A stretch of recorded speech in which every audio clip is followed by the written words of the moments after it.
The following program is made possible with the support of Papa John's Pizza, better ingredients, better pizza.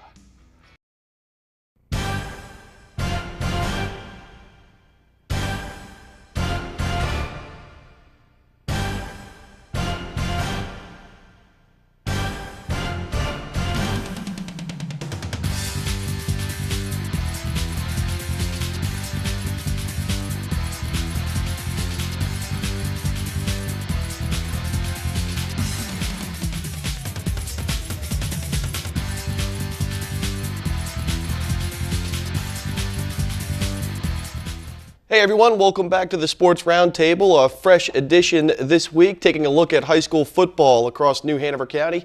I'm your backup quarterback for today's show, Joe Katz, filling in for Marty Fuhrer. We're going to take a look at all four of the high schools across New Hanover County and how their football season are shaping up, heading into the stretch run.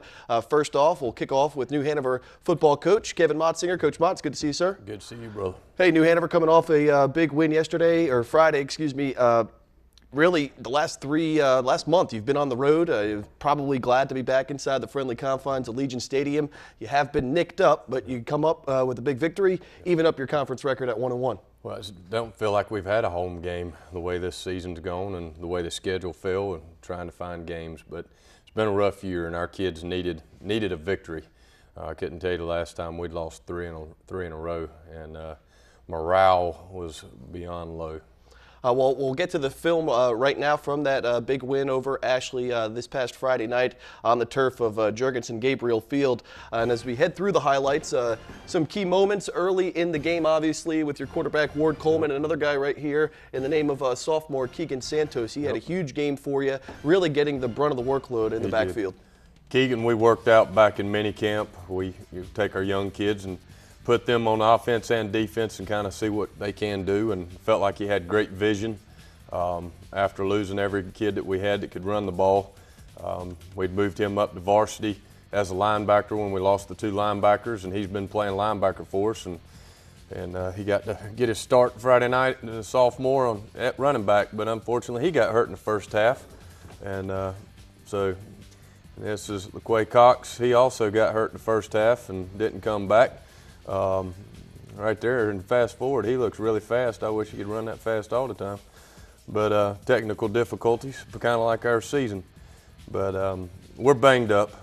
You know, we're starting to get some guys back. Tyler Hall was our starting left guard. He played a little bit against Toggart, and then got to play Friday night. He's got one arm with his big elephant club that he has to play with now, so he can play. And you don't want an offensive lineman that can't hold the play, but unfortunately we're after losing 5 offensive linemen. We'll take any one of them that can at least hold with one hand.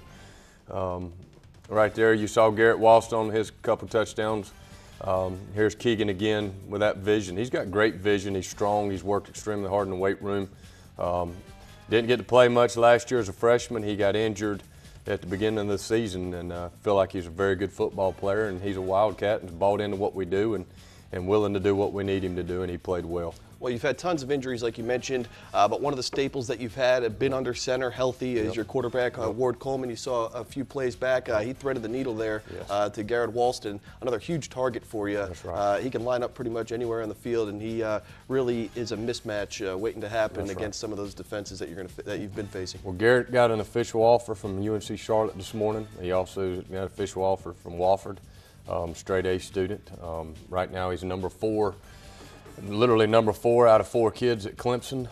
He is number 3 at Wake Forest, and he is number 4 or 5, depending on which lie NC State decides to tell today with them. But he is a Division I football player. He's going to go to school for free if he stays healthy, and he's a tremendous football player. Well, you're heading through the stretch run, looking to get healthy this week, and I know I talked with you after the game Friday, and it's kind of like you can't really schedule your practices anymore, or how you're going to schedule, because you don't know who's going to be in, who's going to be out. Questionable injury reports have been huge for you over the last couple of weeks. But moving forward, even with your backfield banged up, you're showing a lot of depth at that position. You're showing some depth at on the defense as well. A couple of turnovers last week. So all in all, despite going into each and every Friday night a little banged up, you've been weathering the storm okay so far. We're fighting, and said it earlier, I felt like, after the Hoggard loss, we're sitting at 2 of 4. Our community really started kicking us. Wilmington itself started kicking us. Our own parents and population, people don't support a loser, and they were kicking us and spitting on us and everything else while we were down instead of trying to help and lift our kids up. And not saying I take that personal, but I take that very personal. And our kids have shown so much character, and our coaching staff, and more of it's about our kids, but it would have been real easy for our kids to really put their heads down. We talked about it last week, but that second half against Hoggard, rival, the way the schools feel towards each other, and all the circumstances of the season, but our kids kept on fighting. They'll come to practice today, and every one of them, my defensive tackle, Romello Seth's going to say, "Coach, I can carry the rock." And he's come to me every day, and he might have to. But, our kids, they continue to work. If we can continue to get some guys back, right now I think we're supposed to have 2 or 3 of those guys, hopefully can come back and play this week. And if they do that, I still believe in this group of kids, and I would not want to see us in the playoffs. So we'll see. Well, it doesn't get much easier this week. Laney riding high on a 3-game winning streak. You're going to go to a hostile environment at their place. You're going to have to come ready to play. What are maybe some of the keys heading through this week to get that victory come Friday night? 11-6. I told you joking before the air, Coach Oman's there. Tyreek Lane came here on the studio earlier, and I got to meet him in person for the first time. 2 years ago, I got in trouble because they asked how I was going to practice prepare for that, and I said we were going to get chickens and try to chase chickens. He is in my opinion, the most electrifying athlete in Wilmington and in our conference in this area. He is so elusive. Just a tremendous athlete, and run or pass, trying to bottle him up and just secure him to get him down. The Watkins young man is a tremendous running back. Jemias Beckett is a tremendous athlete. They've got a lot of skilled kids, and they're always big up front.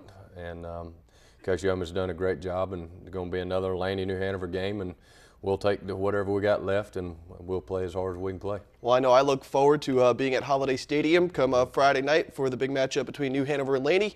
Wildcats head coach Kevin Mountsinger. Coach Mott, it's always a pleasure to see you. Thank you, brother. We'll be talking to you Friday night. Yes, sir. All right, this is the Sports Roundtable. We'll continue with the show right after this.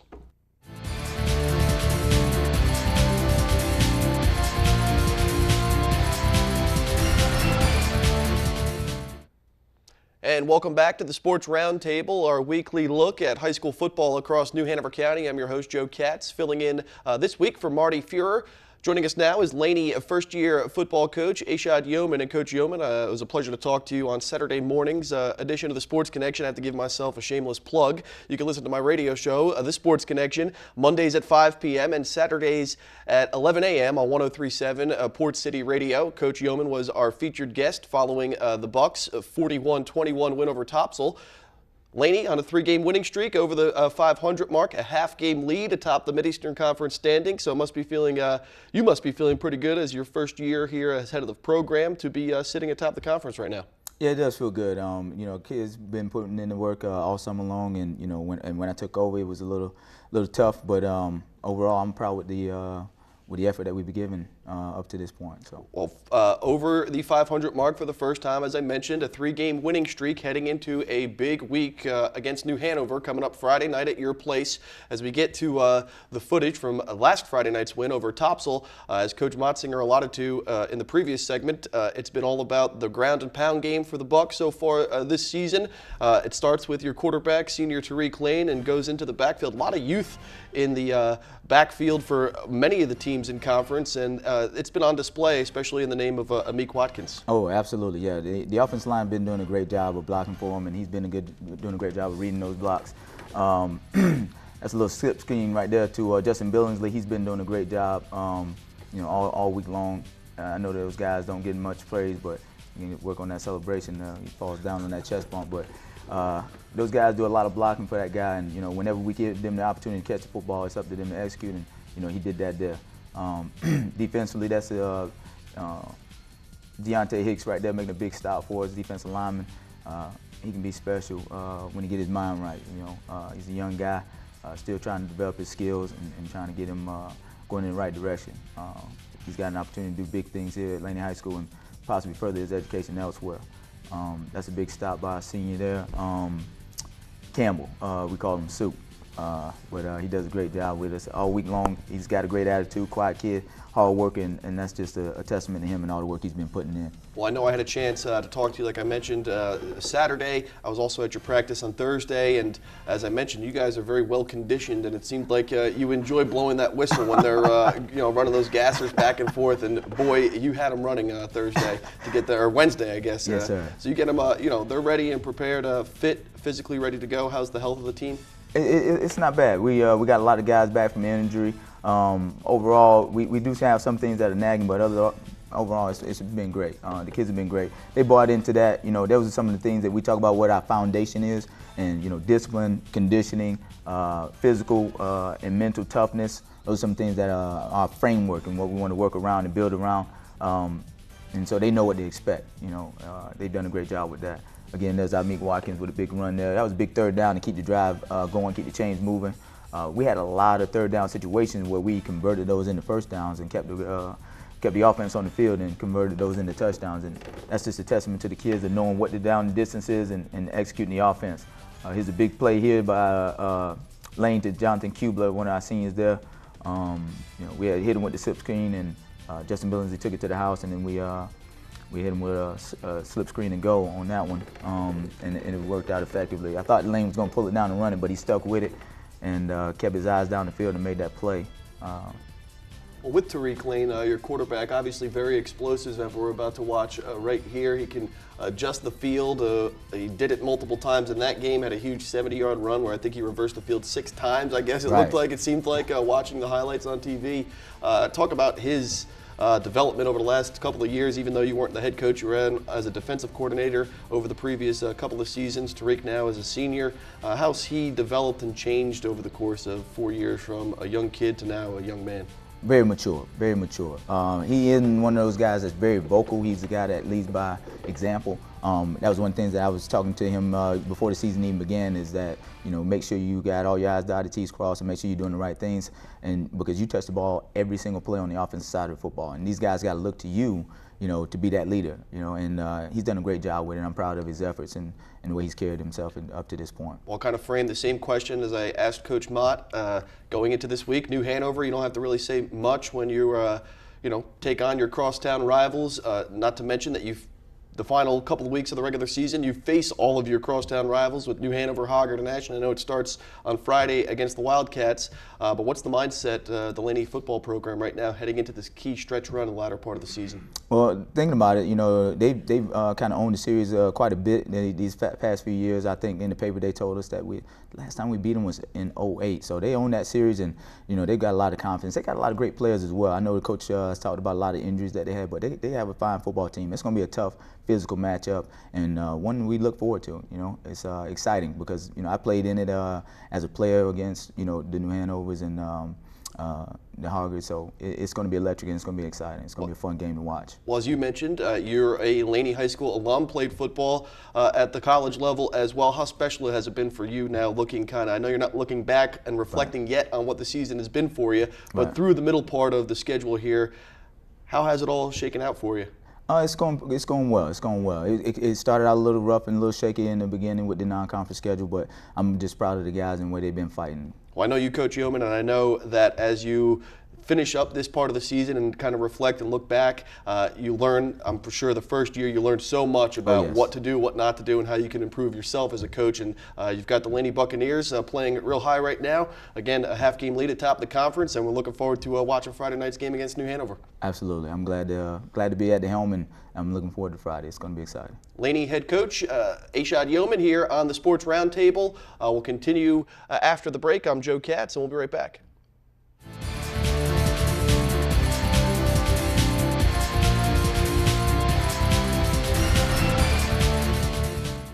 And welcome back, everyone, to the Sports Roundtable, our weekly look at high school football across New Hanover County. I'm Joe Katch. Joining us now for this segment is Hoggard football assistant head coach Craig Underwood, alongside Julius Reynolds, middle linebacker, and Kevin Thompson, their running back, who is having a heck of a season in the backfield for the Vikings. 2-0 atop the Mid-Eastern Conference, 6-0 overall. Played some tough competition through your non-conference stretch early in the season. A much-needed bye week, kind of right at the perfect time, I guess. The schedule makers must have had that in mind heading through the final couple of weeks of the regular season, Coach. Yes, our schedule couldn't lay out much better as far as, we have the tough non-conference. You go right into conference play with Topsail, and then such a big county rivalry, an emotional game against New Hanover. To have a week after to kind of regroup and clean up things has been very beneficial for us. Well, I know you said that it wasn't really a week off because you're trying to make a push here for that conference title and then ultimately into the 4A state playoffs. But moving forward, you head into a week against Ashley here. What's the mindset of the team heading through this last couple weeks of the regular season? We're really trying to challenge the guys, and I think they're buying in to understanding that it's a week by week thing. We have to get better every single day. To get where we want to get. The first goal is a conference championship. At this point, with what we've done so far, that'll give us a 10-0 season, which is another big goal of ours. And then, ultimately to prepare for that big November playoff push to get where we need to be. We're not good enough yet, so just continuing to improve each week. Julius, we'll start with you on the defensive side of the ball. The Vikings have had a heck of a year so far on defense. It seems like each and every season, as I cover high school football in the area, Hoggard's able to gear up with a defensive line. Last year, you had some big boys, and then it seems like you thought maybe there might be a crack or a chink in the armor, and then all of a sudden that D-line looks just as big as they did before, and you've been at the helm in the middle linebacker position, kind of the quarterback of the defense for Hoggard. How has your senior season progressed from your standpoint? It's been great. The big boys up front, got my lineman Larry, I got Tony, I got my two DNs, Hashim and Omar. They've done a great job of providing pressure against the quarterback, keeping the O-line off of me so I can roam and free and just, play free and do what I can do because of them. It's been great. Coach Underwood's coached me up in my position for the past, 3 years. And now, as my senior year progresses, it's just getting easier to see the things happen. And, it kind of just moves in slow motion, and I'm just going with the flow. Well, every time I see a Hoggard game, it seems like you must be sitting in the offensive huddle for the opposing teams because you are jumping the snap count. It seems like every single play, you're almost in the opposing team's backfield before or as they are snapping the ball. How much, do you look for that in the game? Like you said, it kind of slows down for you now that you've been there for a couple of seasons, especially when a team may be consistently doing the same thing. Do you pick up on those types of things throughout the game? Well, it doesn't start in the game. It starts long before the game. It starts in film. Coach Underwood is a big preacher of film. He gets us huddle film, and I watch it. I sit at home and I watch it just like homework, and I take it very seriously. I write down plays, and I make sure I know the tendencies of the quarterback. Maybe he hikes the ball a certain way. Maybe the depth of the back. The running back might be a little bit closer, a little bit farther away. So it's just little keys that you have to look for as a middle linebacker, so you can alert your defense. And the snap count, that is something that you pick up throughout the game. You can maybe, because something that a certain team might say something before that, because I know Topsail and Hanover and a couple of teams we've faced so far, they'll say something which means a certain snap count, on one or on two. So those are just things you pick up, and you have to pick up as a middle linebacker so you can help your defense play the best they can play. Well, it's been an overall effort from that Hoggard defense so far this season, from up front in the trenches all the way back to the secondary. Who's also had some interceptions. I think you got 4 or 5 different guys with picks this year. What's the defensive mindset heading through the stretch run here? Basically, everywhere we go, we just say to ourselves, "This is our field. This is our turf." No matter where we are, this is the same Hoggard defense we've been taught. We teach our DBs, any ball thrown in the air is yours. We teach the run. We teach the boys up front, and myself, and linebackers, any ball that's thrown on the field, we have to meet at the line of scrimmage. 1 yard is too much, half a yard is too much. So we just keep a mindset that we have to keep them from gaining yards, and then we just have to play lights out defense. That's what we do. That's Julius Reynolds, middle linebacker, Hoggard's leading tackler so far for the Vikings. They're 6-0 right now in conference. We'll go over to the offensive side of the ball, and Kevin Thompson. And Kevin, you've had a heck of a year. You've had a heck of a couple of seasons. Unfortunately, not a full season. It seems like this year, though, healthy, ready to go, and that's an important factor in Hoggard's success, you being healthy. And how are you feeling so far this year? A lot more healthier than the other 2 seasons. But yeah, this season we're just clicking right now. I'm healthy. We got a lot of senior offensive linemen, which has been opening up big holes for me so far.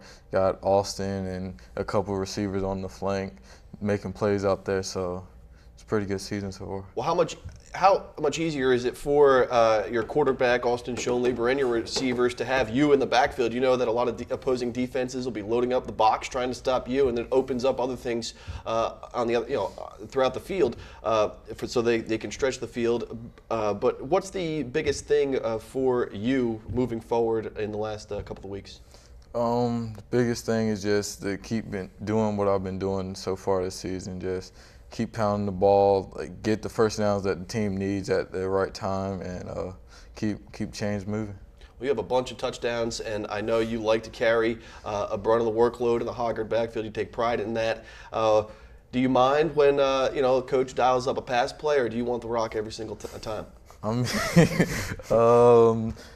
Yeah, I want the ball, but I understand that you got to make it deep in the playoffs and stuff. You got to be able to throw the ball. So, yeah, I give it to Austin a couple times. So it's okay that you share the ball once in a while. Yeah. As we wrap it up here with Coach Craig Underwood, Julius Reynolds, and Kevin Thompson, Coach, again, as I mentioned, I remember Coach Braswell at the end of the New Hanover game said we're going to head into this bye week and we head into a huge stretch, 4 games left in the season. Your eye is on the conference title. What is the focus heading through this week against Ashley? Again, I think it's just play Hoggard football. Play Hoggard football, continue to get better at what we do, playing discipline, playing physical, and just very assignment-conscious football. That's going to be the big message in practice this week, and starts this afternoon. Well, I appreciate you fellas stopping by, and we look forward to watching how the rest of the season pans out for you boys. Good luck, and congratulations on a successful season so far. Thank you. Thank you very much. This is Sports Roundtable. I'm Joe Katz. We'll take a quick break, and we'll get back with Ashley head football coach Mike Probst.